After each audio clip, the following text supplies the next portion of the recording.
வணக்கம். ஜேம்ஸ் ஹெரியட் எழுதின A Triumph of Surgery கதையை பத்தி தான் இன்னைக்கு பார்க்க போறோம். சில சமயம் நம்ம காட்டுற பாசம் அதுவே பெரிய பிரச்சனையா மாறிடும் இல்லையா? அப்படிதான் ஒரு இன்ட்ரெஸ்டிங்கான கதை இது. வாங்க ஸ்டோரிக்குள்ள போலாம். கதையோட மெயின் ப்ராப்ளமே இவர்தான், ட்ரிக்கி. ஒரு சின்ன நாய், ஆனா பாக்குறதுக்கு எப்படி இருக்கான்னு பாருங்க. ஒரே குண்டு, உடம்பே சரியில்லை. நம்ம கதையோட ஹீரோ கால்நடை டாக்டர் மிஸ்டர் ஹெரியட் முதல் தடவையா ட்ரிக்கிய பார்க்கும்போது ஷாக் ஆயிடுறாரு. அதோட தோற்றத்தை பார்த்தாலே தெரியுது, ரொம்ப பாவம் இல்ல? இங்கேதான் கதையோட ஆரம்பமே. ஒரு பக்கம் ட்ரிக்கியோட ஓனர் மிஸ்ஸஸ் பம்ப்ரே, இன்னொரு பக்கம் டாக்டர் ஹெரியட். மிஸ்ஸஸ் பம்ப்ரேக்கு ட்ரிக்கி மேல உயிரே வச்சிருக்காங்க.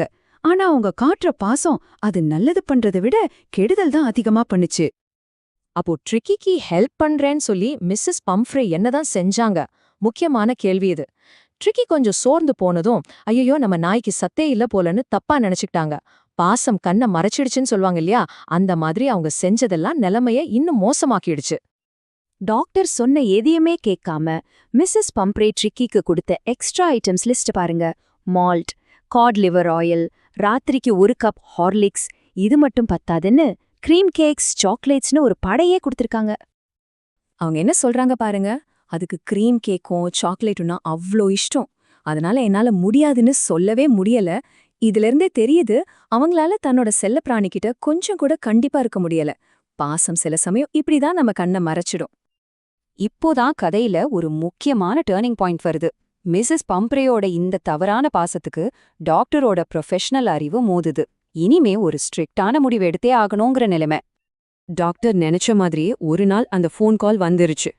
ட்ரிக்கி எதையுமே சாப்பிடல, ஒரே வாந்தி, ஒரே விரிப்புல படுத்துக்கிட்டு மூச்சு வாங்கிக்கிட்டு மட்டும்தான் இருக்கு. இதுக்கு மேல தாங்க முடியாதுன்னு மிஸ்ஸஸ் பம்ப்ரே கடைசியா டாக்டர் கிட்ட உதவி கேட்டு ஓடி வராங்க. இங்க பாருங்க, 2 பேரோட ட்ரீட்மெண்ட் மெத்தடுக்கும் எவ்ளோ வித்தியாசம்னு. மிஸ்ஸஸ் பம்ப்ரேயோட மெத்தட் ஒரு பக்கம், டாக்டர் ஹெரியோட்டோட மெத்தட் இன்னொரு பக்கம். ஒன்னு பாசங்கிற பேர்ல செஞ்ச தப்பான வைத்தியம், இன்னொன்னு சிம்பிளான காமன் சென்ஸை பேஸ் பண்ண ஒரு கரெக்டான வைத்தியம். டாக்டரோட பிளான் ரொம்ப சிம்பிள், ஆனா ஸ்ட்ரெயிட் ஃபார்வர்ட். முதல்ல ட்ரிக்கிய அந்த வீட்டை விட்டு வெளியே கொண்டு வரணும். 2வது, ஒரு 2 வாரத்துக்கு ஹாஸ்பிட்டல்ல அட்மிட் பண்ணணும். 3வது, அங்க நம்ம கண்காணிப்பிலே வச்சுக்கணும். இதுதான் அவரோட திட்டம். சரி, இப்ப நம்ம கதையோட அடுத்த கட்டத்துக்கு போறோம். ட்ரிக்கிய ஹாஸ்பிட்டல்ல அட்மிட் பண்ணியாச்சு. இங்கதான் அதுக்கு உண்மையான ட்ரீட்மெண்ட் ஆரம்பிக்க போகுது. ஆனா நாம நினைக்கிற மாதிரி ஊசி மருந்துன்னு ஒரு ட்ரீட்மெண்ட் இல்ல இது. ஹாஸ்பிட்டலுக்கு வந்த முதல் 2 நாள் ட்ரிக்கி அப்படியே அசவில்லாம படுத்து கிடக்கு. அங்கிருந்த மத்த நாய்களுக்கெல்லாம் இது ஏதோ ஒரு பொம்மை மாதிரி தான் தெரிஞ்சது. யாருமே அதை கண்டுக்கல. இதுதான் அதோட ரெக்கவரிக்கான ஸ்டார்டிங் பாயிண்ட்.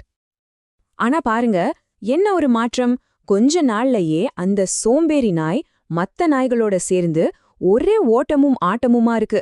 சாப்பாட்டு நேரத்துல தனக்கு வேணுங்கிற சாப்பாட்டுக்காக புலி மாதிரி சண்டை போடுற அளவுக்கு ஆக்டிவ் ஆயிடுச்சு. எங்க நீங்க கவனிக்க வேண்டிய முக்கியமான விஷயம் என்னன்னா, ட்ரிக்கிக்கு எந்த மருந்தும் கொடுக்கல. நாள் முழுக்க மத்த நாய்களோட ஓடி விளையாடுறது, அவங்களோட செல்லமா சண்டை போடுறது, தன்னோட சாப்பாட்டுக்கு தானே போராடுறது, இதுதான் அதுக்கு கொடுத்த ட்ரீட்மெண்ட். ஒரு நாயா வாழ்றதுல இருக்க சந்தோஷத்தை அது திரும்பவும் உணர்ந்துச்சு. கதையில இப்போ ஒரு ஃபன்னியான பார்ட் வருது. இங்க ட்ரிக்கி நல்லா தேறிட்டு இருக்கு. ஆனா அங்க மிஸ்ஸஸ் பம்ப்ரே என்ன நெஞ்சுக்கிட்டாங்கன்னா, ஐயோ நம்ம நாய் ரொம்ப வீக்கா இருக்கும்னு சொல்லி அதுக்கு தெம்பு கொடுக்கறதுக்காக ஃப்ரெஷ் முட்டை, ஒயினு, பிராந்தின்னு பார்சல் மேல பார்சல் அனுப்பிட்டு இருந்தாங்க. அப்போ ஏன் டாக்டர் ட்ரிக்கிய ஒரு பெர்மனன்ட் கெஸ்டாவே வச்சுக்கலாம்னு ஆசைப்பட்டாரு? இதுக்கு பதில் ரொம்பவே இன்ட்ரெஸ்டிங். மிஸ்ஸஸ் பம்ப்ரே ட்ரிக்கிக்காக அனுப்பின அந்த முட்டை, ஒயின், பிராண்டி எல்லாம் யாருக்கு போச்சு தெரியுமா? டாக்டருக்கும் அவரோட ஸ்டாஃப்க்கும் தான். இந்த சொகுசான வாழ்க்கைக்காகவே ட்ரிக்கிய இன்னும் கொஞ்ச நாள் வச்சுக்கலாமேன்னு அவருக்கு ஒரு சின்ன ஆசை வந்துருச்சு. சரி, இப்ப மாமா கதையோட கிளைமேக்ஸ்க்கு வந்துட்டோம். கதையோட title A Triumph of Surgery, அதாவது அறுவை சிகிச்சையும் வெற்றி. ஆனா உண்மையில அங்க நடந்தது என்ன? அந்த டைட்டிலுக்கும் நடந்த கதைக்கும் என்ன சம்பந்தம்? வாங்க பார்க்கலாம். நம்ப முடியுதா? வெறும் 2 வாரம்தான் அந்த குண்டா சோம்பேறியா இருந்த நாய் இப்போ நல்ல ஃபிட்டா மசில்ஸ் எல்லாம் வச்சு ஒரு சுறுசுறுப்பான நாயா மாறிடுச்சு. வீட்டுக்கு கிளம்புறதுக்குள்ள அது கம்ப்ளீட்டா ரெடி. இதுதான் அந்த இமோஷனலான ரீயூனியன்.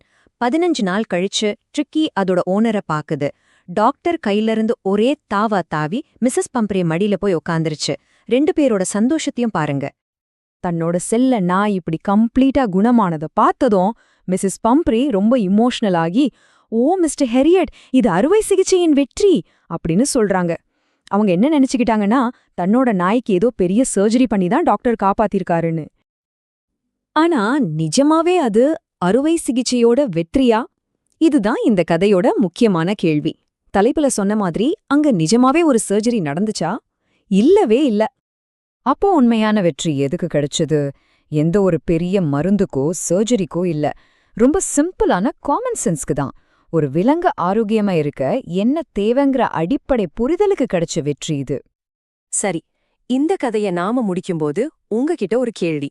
மிஸ்ஸஸ் பம்ப்ரே மாதிரி தன்னோட குழந்தைங்க மேல இருக்கிற அளவு கடந்த பாசத்தினால அவங்களுக்கு நல்லது பண்றேன்னு நினைச்சு தெரியாமலேயே கெட்டது செய்யற பெற்றோரை நீங்க நிஜ வாழ்க்கையில பாத்திருக்கீங்களா? இத பத்தி கொஞ்சம் யோசிச்சு பாருங்க.